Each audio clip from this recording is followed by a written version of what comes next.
শুভ বুদ্ধ পূর্ণিমা। বাংলাদেশ সহ বিশ্বের সকল বৌদ্ধ সম্প্রদায়ের জন্য আজকের এই পবিত্র দিন অত্যন্ত স্মরণীয়, বরণীয় এবং ভাব গাম্ভীর্যপূর্ণ ধর্মীয় উৎসব।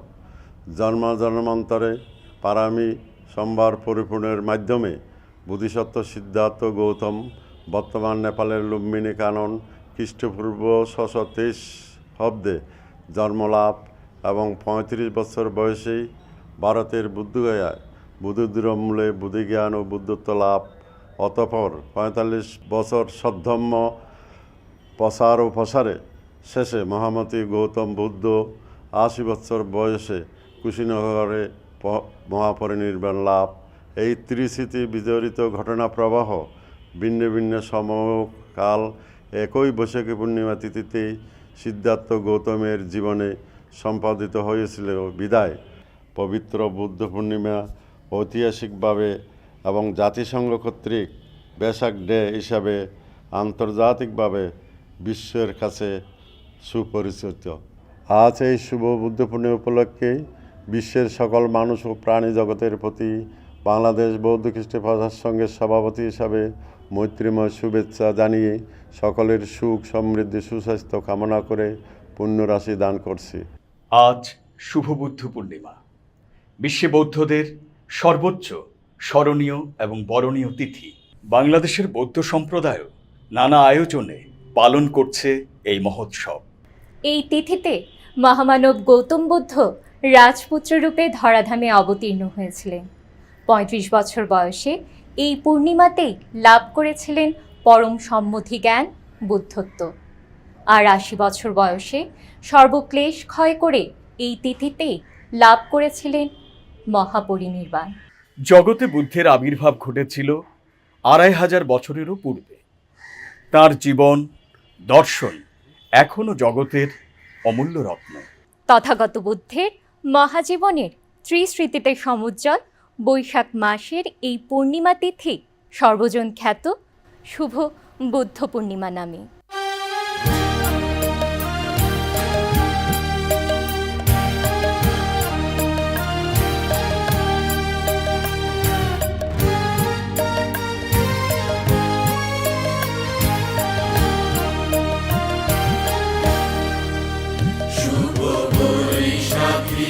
পূর্ণিমা তিথি মহাপুণ্য নগর, শুভ বৈশাখী পূর্ণিমা তিথি মহাপুণ্য নগর। তোমার মহিমা গাহে আজি বিশ্ব জনগণ, শুভ বৈশাখী পূর্ণিমা তিথি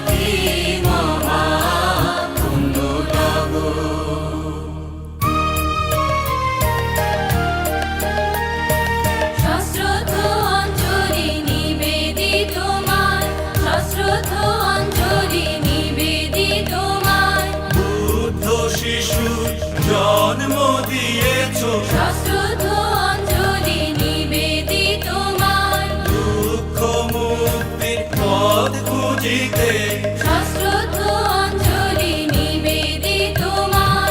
সর্বজীবের উদ্ধারিতে, শাস্ত্রোক্ত অঞ্জলি নিবেদিত তোমার। প্রকার পথ অন্বেষণে, শাস্ত্রোক্ত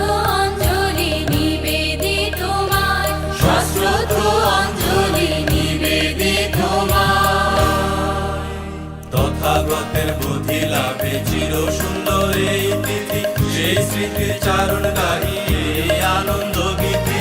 তথাগতের বুদ্ধি লাভে চির সুন্দর এই তিথি, সেই স্মৃতি চারণ গাহি আনন্দ গীতি। ভক্তি আপ্লুত চিত্তে তাই লই বুদ্ধের স্মরণ।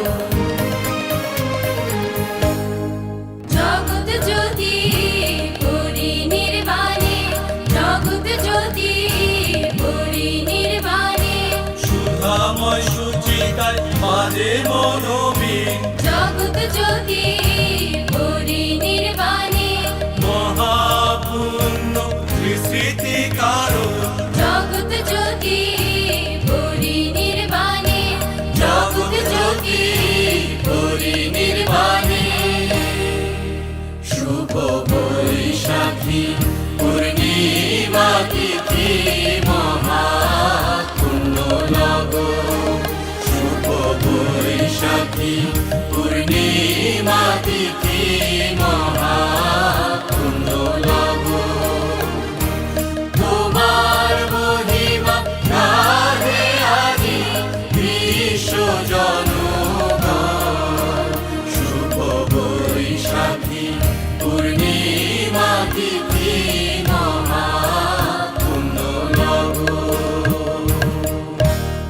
মহামানব বুদ্ধ ছিলেন জাগতিক মানুষ।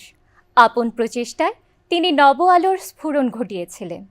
সে আলো রমীয় ধারা আকর্ষণ করেছিল রাজা, প্রজা, বণিক, শ্রমিক সহ সর্বস্তরের মানুষকে। তেমনিভাবেই আকর্ষণ করেছিল সৃষ্টিপুত্র রাষ্ট্রপালকে। বাবা, মা, আমি বুদ্ধের শিষ্য হতে চাই। তোমরা দয়া করে আমাকে অনুমতি দাও। কি বলিস বাবা? তুই আমাদের একমাত্র সন্তান। তুই যদি সংসার ত্যাগ করিস তাহলে আমরা কি নিয়ে বাঁচবো? শোনো রাষ্ট্রপাল, এ হয় না। তুমি আমাদের একমাত্র সন্তান, আমাদের আশা ভরসা। তুমি যদি চলে যাও, আমার এই অঢেল সম্পদ কে দেখাশোনা করবে? তাছাড়া আমরা যখন বৃদ্ধ হব, আমাদের সেবা করবে কে? প্রভু, আপনি এত চিন্তা করছেন কেন? আমরা আছি তো। তুমি থামো। সুতরাং সংসার ত্যাগ করে বুদ্ধের শিষ্য হবার পরিকল্পনা তুমি ত্যাগ করো। এই অনুমতি আমরা কিছুতেই দিতে পারি না। না বাবা, আমি সিদ্ধান্ত নিয়েই ফেলেছি। দুঃখে ভরা পৃথিবী থেকে মুক্তির পথ দেখাতে পারেন একমাত্র বুদ্ধ। তোমরা যদি অনুমতি না দাও তবে আমি পণ করলাম, অনুমতি না দেওয়া পর্যন্ত আমি অন্য জল স্পর্শ করব না। না না, নিজের চোখে যা দেখে আসলাম, মনে হয় না সৃষ্টিপুত্র রাষ্ট্রপাল বাঁচবে। বলেন কি? উনি নাওয়া খাওয়া ছেড়েছেন কতদিন হলো? সে তো এক পক্ষ পেরিয়ে গেল। আহা, এত বড় বিত্তশালী পরিবারের সন্তান, মনে হচ্ছে আমাদের জন্য এক বিভীষিকা অপেক্ষা করছে। হে দেখি প্রণয় ধীমান বাবাজি, আমি তোমাদের কথা এই আড়াল থেকে শুনছিলাম। তা বাবা, রাষ্ট্রপাল এখন কেমন আছে? আপনাকে কত বলেছি, আপনার শরীর ভালো না, কুটির থেকে বের হবেন না। আপনি তো আমার কথা শুনছেনই না। দেখো দেখো, রাষ্ট্রপাল একজন প্রাণবন্ত যুবক। বুদ্ধের শিষ্যত্ব গ্রহণ করার জন্য সে এখন না খাওয়া ছেড়েই দিয়েছে। তুমি তো জানো না, সে এখন মৃত্যু পথযাত্রী। এসব দেখে কি আমি কুটিরে বসে থাকতে পারি? না না না না, তা হয় না। অনিত্য, দুঃখ, অনাত্মা। আচ্ছা ঠিক আছে, চলুন চলুন তো। যাব। এখন তো আমার জীবনের শেষ সময়। দুঃখ মুক্তির সন্ধান পেয়েও এই বার্ধক্যের কারণে আমি তো এখন কিছুই করতে পারছি না। এই সবে আমার কর্ম। চলুন চলুন তো। এইদিকে আবার কারা আসছে?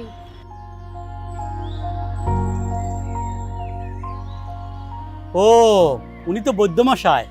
মনে হয় সৃষ্টিপুত্র রাষ্ট্রপালের চিকিৎসার জন্যই যাচ্ছে। সত্যি, কতদিন যে হলো, ছেলেটা একেবারে নাওয়া খাওয়া ছেড়েই দিয়েছেন। আচ্ছা, এভাবে কি একজন লোক বাঁচতে পারে? সৃষ্টিপুত্র তো সাবালক। পিতামাতা অনুমতি না দিলেও তিনি চাইলে নিজ ইচ্ছায় সংসার ত্যাগ করতেই পারেন। শুনেছি পিতামাতার অনুমতি ছাড়া বুদ্ধ এবং বুদ্ধের শিষ্যগণ কাউকে শিষ্য করেন না। প্রণাম বৈদ্যবাবু। প্রণাম প্রণাম। আপনারা সবাই সুখে আছেন তো? আমরা সুখে আছি। আপনি কি রাষ্ট্রপালের বাড়িতে যাচ্ছেন? হ্যাঁ, আমি রাষ্ট্রপালের বাড়িতে যাচ্ছি। শুনেছি রাষ্ট্রপাল নাকি অসুস্থ, আবার রাষ্ট্রপালের মাতৃদেবীর অবস্থা নাকি ভালো না। চলুন চলুন বৈদ্য মহাশয়, দেরি যাচ্ছে তো। চলো।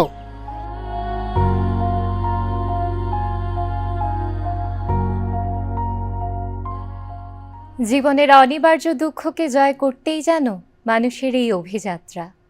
ধনাঢ্য পরিবারের যুবক রাষ্ট্রপালও ব্রতী হয় এই মুক্তির লক্ষ্যে তথাগত বুদ্ধের শরণ লাভের একান্ত ইচ্ছায়। কিন্তু এই দিকে রাষ্ট্রপালের অবুঝ মায়ের আহাজারি। আমি আর পারছি না। আমার একমাত্র সন্তান আজ গৃহত্যাগী। কষ্ট কি আমার কম হচ্ছে? একটু ধৈর্য ধরো। আর কত ধৈর্য ধারণ করব? প্রণাম মিত্র। প্রণাম। আসুন মিত্র, আসুন। হঠাৎ মিত্রাকে সাথে নিয়ে? এই তো মিত্র, হঠাৎ আগমন। আপনি হচ্ছেন এই রাজ্যের অন্যতম ধনাঢ্য শ্রেষ্ঠী। আপনার সংবাদ বাতাসের আগে প্রবাহিত হয়। তাছাড়া আপনার মিত্রা তো রাষ্ট্রপালের সংবাদ শুনে সে ভীষণ অস্থির চিত্ত হয়ে উঠেছে। কি হতে যে কি হয়ে গেল আমি বুঝে উঠতে পারছি না। তবে যাই হোক, এখানে আশ্বাসে যা শুনলাম তাতে বুঝলাম আপনি ঠিক কাজই করেছেন। সে হতে পারে। শেষ পর্যন্ত বৌদ্ধমশাইয়ের পরামর্শে রাষ্ট্রপালকে বুদ্ধের শিষ্য হবার অনুমতি দিয়েছে। মিত্রা, এখন আপনার শরীর কেমন? এই যাতনা আমরা বুঝি। আমরাও তো আমাদের একমাত্র সন্তানকে বুদ্ধের শিষ্যত্বে পাঠিয়েছি, তবে এখন আর আমাদের কোনো কষ্ট নেই। যার অন্তরে দুঃখ মুক্তির চেতনা জাগ্রত হয় তাকে কি আর মায়ামোহে বন্দী করে রাখা যায়? মহান বুদ্ধের শিষ্যদের সংস্পর্শে না এলে এই বিষয়ে আমিও কিছুই জানতাম না। বুদ্ধ শাসনের জয় হোক প্রভু, প্রণাম। রাষ্ট্রপালকে নিয়ে বের হয়েছ তুমি, এখনো 2 পক্ষকাল পার হয়নি, এর মধ্যে বুদ্ধের ভক্ত হয়ে গেলে?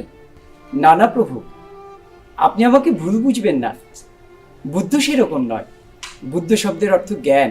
জ্ঞান না হলে জগৎ যে অনিত্য। আমার পক্ষে কথা বোঝানো যাবে না।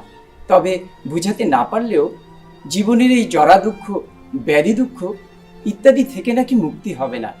যেত বলে সবাই এই কথাই বলা বলি করছিল। থাক থাক, সব সন্ন্যাসীরাই তাদের মতবাদ প্রতিষ্ঠা করার জন্য এরকম কথা বলে থাকে। না না প্রভু, এই সন্ন্যাসী সেরকম কোনো সন্ন্যাসী নয়। ইনি ছিলেন রাজপুত্র, সাক্ষুরাজ শুদ্ধোধনের একমাত্র পুত্র।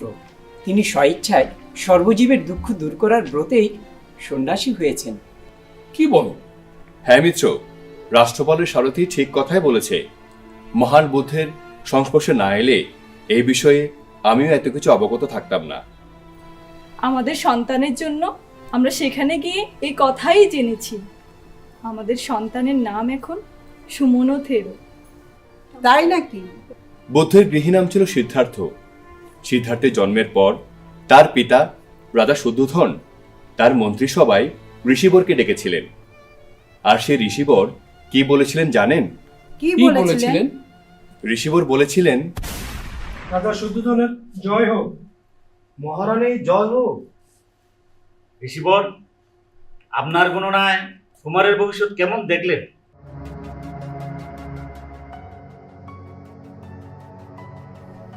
মহারাজ, অদ্ভুত, বড়ই অদ্ভুত। আমার জীবনে আমি এরূপ ভবিষ্যৎ সম্পন্ন ব্যক্তি আর দেখিনি। ঋষিবর, কি এমন দেখলেন? আমার তো খুব অস্থির অস্থির লাগছে।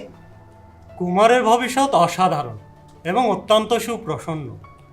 আমার গণনায় এটিই প্রতীয়মান হয় যে তিনি যদি সংসারে থাকেন তাহলে রাজচক্রবর্তী রাজা হবেন, আর যদি সংসার ত্যাগ করেন তাহলে এই জগৎ খ্যাত পরম মহাজ্ঞানী হবেন। সংসার ত্যাগী? কি বলেন মহারাজ? আমি বলি কি, 16 বছর বয়সে কুমার সিদ্ধার্থের বিয়ে দেওয়া হোক। তবে তাই হবে। সেই ঋষিবরের ভবিষ্যৎবাণী প্রতিরোধ করতে রাজা শুদ্ধোধনও অনেক পদক্ষেপ গ্রহণ করেছিলেন। 16 বছর বয়সে কুমার সিদ্ধার্থের বিয়ের চিন্তাও করলেন রাজা। আয়োজন হলো স্বয়ম্বর সভা।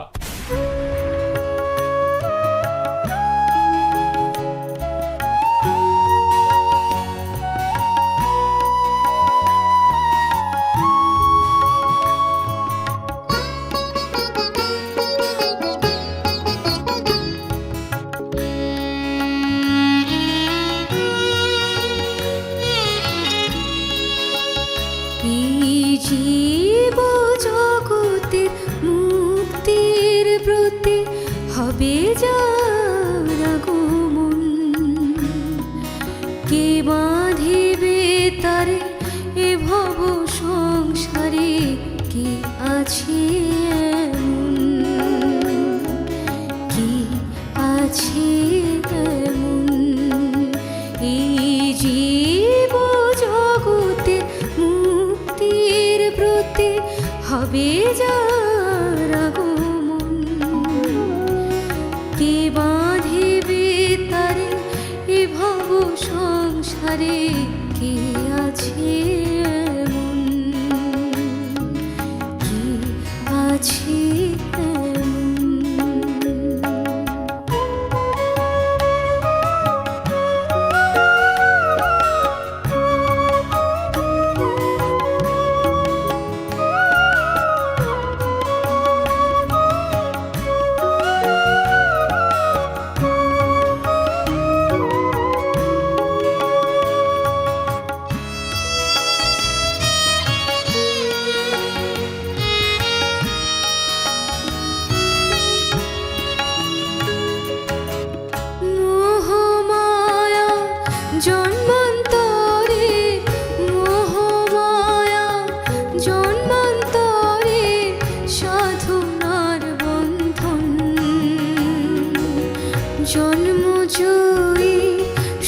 স্মৃতিময় জাতিকার মিলন, জাতিকার মিলন।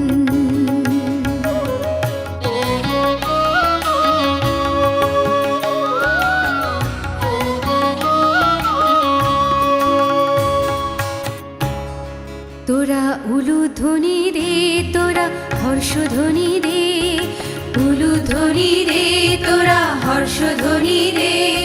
স্বয়ংবরের উৎসবে আজ উলুধ্বনি দে, তোরা হর্ষধ্বনি দে। সাক্ষ্য রাজ্যের বিজয় উলুধ্বনি দে, তোরা হর্ষধ্বনি দে। সাক্ষ্য সিংহের ফুল চন্দনে উলুধ্বনি দে, তোরা হর্ষধ্বনি দে। সিদ্ধার্থেরই শুভ সন্ধিতে উলুধ্বনি দে, তোরা হর্ষধ্বনি দে। কপিলবাসীর আনন্দে আজ উলুধ্বনি দে, তোরা হর্ষধ্বনি দে। উলুধ্বনি দে, তোরা হর্ষধ্বনি দে। দুঃখ বিনাশের মহাব্রতে, দুঃখ বিনাশের মহাব্রতে হবে যার আবির্ভাব, সে যাত্রাকে রুধিতে পারে মায়ারে বন্ধন, মায়ারে বন্ধন।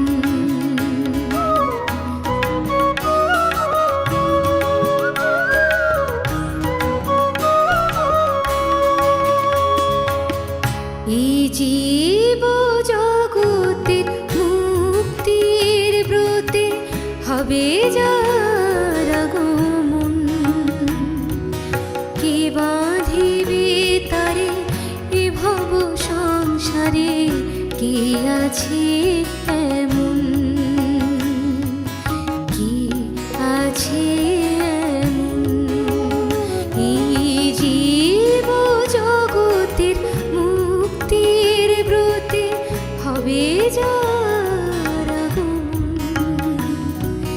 কে বাঁধিবে তারে এ ভব সংসারে, কে আছে এমন, কে আছে এমন, কে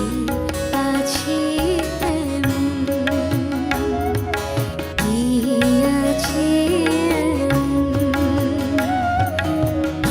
কে আছে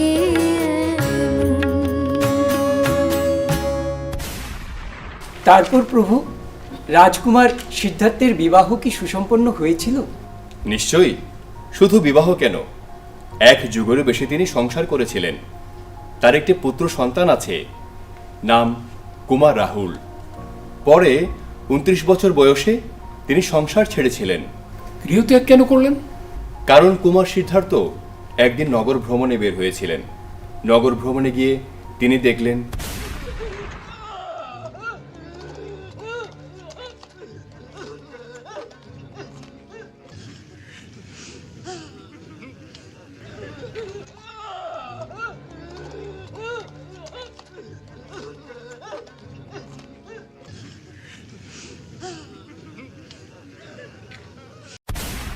মিত্র, ত্যাগ ও প্রচেষ্টা ছাড়া জগতে কখনো কি কিছু অর্জিত হয়েছে?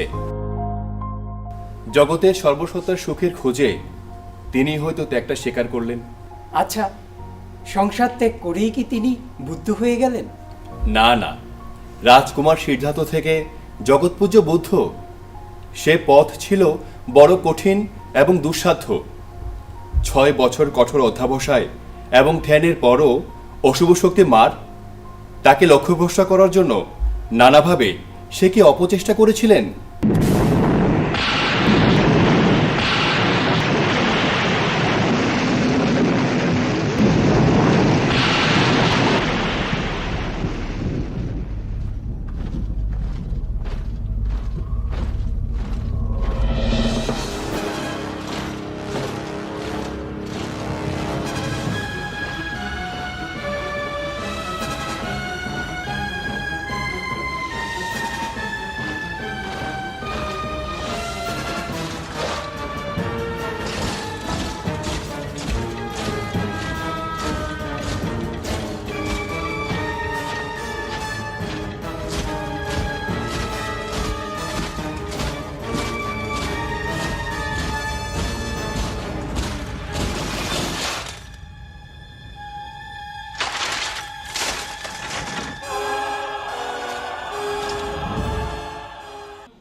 ওঠো ওঠো সিদ্ধার্থ, এ আসন আমার।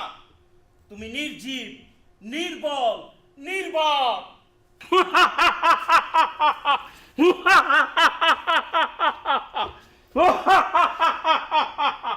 ওঠো, তুমি কি আমার কথা শুনতে পাচ্ছ না? কন্যারা কোথায়? তোমরা আসো, এই সন্ন্যাসীর লক্ষ্য ভ্রষ্ট করো।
সেই অশুভ শক্তি মারকে পরাজিত করেই তিনি বুদ্ধত্বে উপনীত হয়েছেন। প্রণাম শ্রেষ্ঠী, প্রণাম। আরে শ্রেষ্ঠী শুধু তো যে তা কি মনে করে এদিকে মিত্র? কুশীনগরে যাচ্ছিলাম, হঠাৎ আপনার কথা স্মরণে এলো।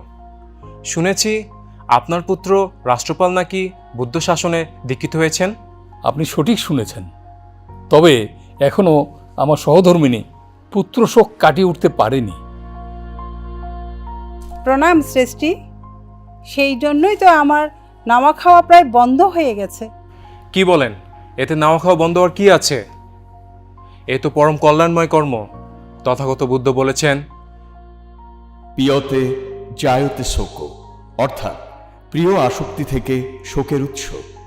সেজন্য প্রিয় বোধকে সর্বজনীন কল্যাণ বোধে পরিণত করতে পারলে আর দুঃখ থাকে না, হৃদয়ে মৈত্রী জাগ্রত হয়। শ্রেষ্ঠী সুদত্ত, আপনি তো অনাথপিণ্ডিক নামেই বেশি পরিচিত। হ্যাঁ, সে হয়তো আমার কোনো পূর্বজন্মেরই ফল। তা কুশীনগর যাচ্ছিলেন কি উদ্দেশ্যে? ও, আপনারা শোনেননি? না তো। বুদ্ধ ঘোষণা করেছেন, আগামী বৈশাখ মাসের পূর্ণিমা তিথিতে কুশীনগরে তিনি পরিনির্বাণ লাভ করবেন। তাই নাকি?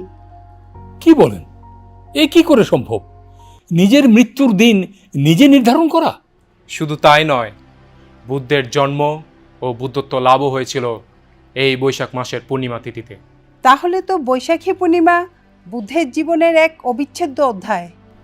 মহান বুদ্ধের অনুসারীদের জন্য এই বৈশাখী পূর্ণিমার গুরুত্ব অপরিসীম। হ্যাঁ, সেই জন্যই তো মহামানব বুদ্ধের জীবনের স্মৃতি বিজড়িত এই পূর্ণিমা তিথিকে বুদ্ধ পূর্ণিমা বলা হয়। আমার সন্তান বুদ্ধের কাছে দীক্ষিত হওয়ায় আজ আমার জীবন ধন্য মনে হচ্ছে। মিত্রা, এখন আমাদের দেরি করা ঠিক হবে না। চলুন আমরা সবাই কুশীনগরে পৌঁছে যাই। সেখানে বুদ্ধের শিষ্যবৃন্দ ও সকল রাজ্যের রাজনবর্গ, ভক্ত অনুরাগীরা সমবেত হচ্ছেন বুদ্ধের অন্তিম বাণী শ্রবণের জন্য। সেখানে আপনার সন্তান রাষ্ট্রপালকেও দেখতে পারবেন। তাই চলুন, সেখানে আমাদের সন্তান সুমন থেরোকেও দেখার সুযোগ হবে। তাই নাকি? তাহলে চলুন আমরা সবাই মিলে বুদ্ধের কাছে যাই।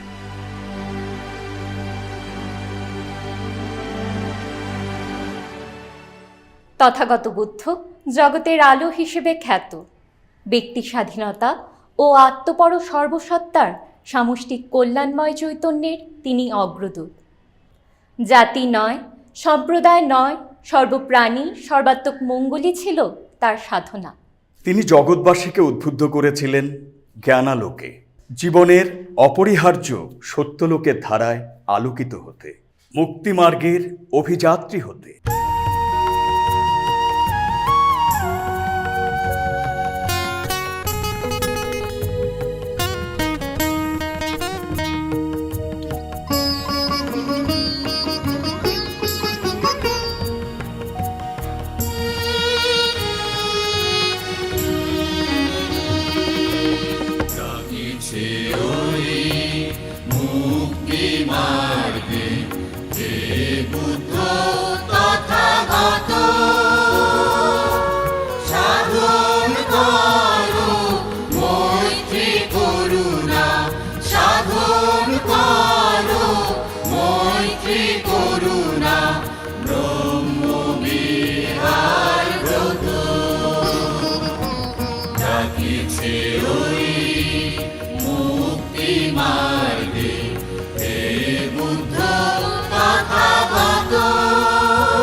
চিত্তে ভাবনা বৃত্তে সদা করি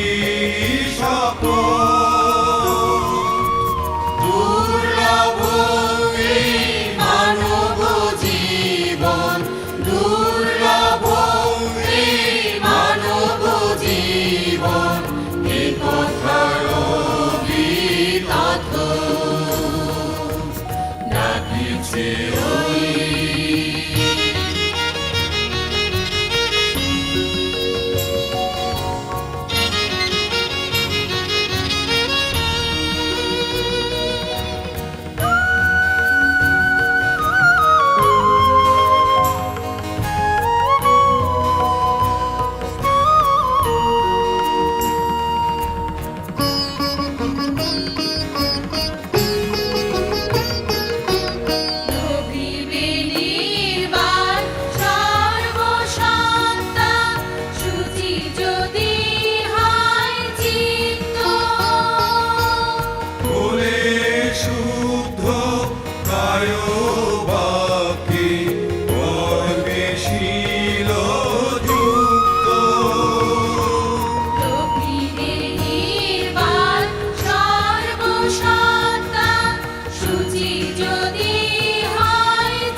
বুদ্ধ, আমাদের সন্তান রাষ্ট্রপাল আপনার দীক্ষা নিয়েছে। বুদ্ধ, আমাদের সন্তান সুমনথেরও আপনার দীক্ষায় দীক্ষিত। বুদ্ধ, আমরা আপনার বাণী প্রার্থনা করছি। জীবন ক্ষণস্থায়ী, ক্লেশপূর্ণ ও জরা ব্যাধিতে দুঃখ সংকুল। সংস্কার মাত্রই একান্ত অনিত্য, উৎপন্ন হলেই বিনাশ অনিবার্য। উৎপন্ন ও বিনাশের এই সংস্কারসমূহের উপসময় অসংস্কৃত নির্বাণ, নির্বাণই পরম সুখ।